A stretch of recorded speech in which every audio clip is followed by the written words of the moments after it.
За миний хондог мөнгө цомын жавлан цомын суугаад иргэн. За өнөөдөр манай Онт аймгийн мөнгө цом миний төрсөн нутагт тохиолдоод байгаа ерөөсө халзан бүрэлдэхүүн орд гэдэг энэ асуудал 22 оны 10 сараас хойш айгүй эрчимтэй явж байгаа. За энэ ажил маань өнөөдөр ингээ явагдаад хилэн болоод тэрүүл тэмцэл болоо явж байгаа. Энд дээр ирээд уулын сайд өөрөө бас мэдээлэл хийсэн байгаа. Уулын сайд маань юу гэж хэлсэн бэ гэхээр энэ асуудал маань анханасаа хууль бус явцгаа. Одоо хийж байгаа ажил нь ерөөсөө бүгд хууль бусаа гэж мэдээлэл хийгдсэн байгаа. Энийг дэмжиж ерөөсөө юу яцсан байгаль орчноос баахан хүмүүс ирээд хэмжилт хийгээ явсан. Газрын орчин дээр 7-8 дахин их хортоо нөхцөлтөө гээд дүгэлт нь гарцсан байгаа. Тэгсэн чинь юу гэж компанийн юу цөмийн энергийг хасах хүн юу гэж. За цөмийн ураа байгаа. Ураа агаар намталд гараад хүний бичиг хэрэг энерги болт игээд ард түмэд мэдээлэл өгөөд ард түмэд энерги тоглоо явж байна шүү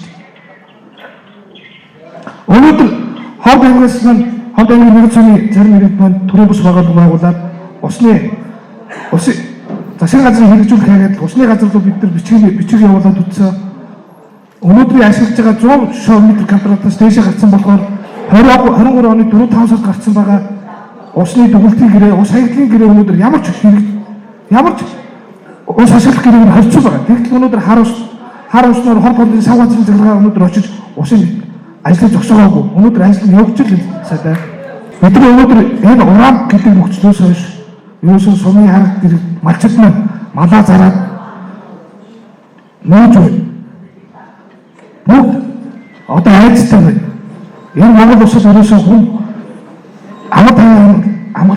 амгалан амьдрах нөхцөлгүй болоод ирж байна.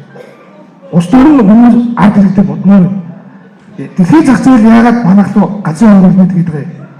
Нөгөө гадаад улсууд чи яаж хүн амаа бодоод газрын хөрөнгөний олборлохгүй байхгүй.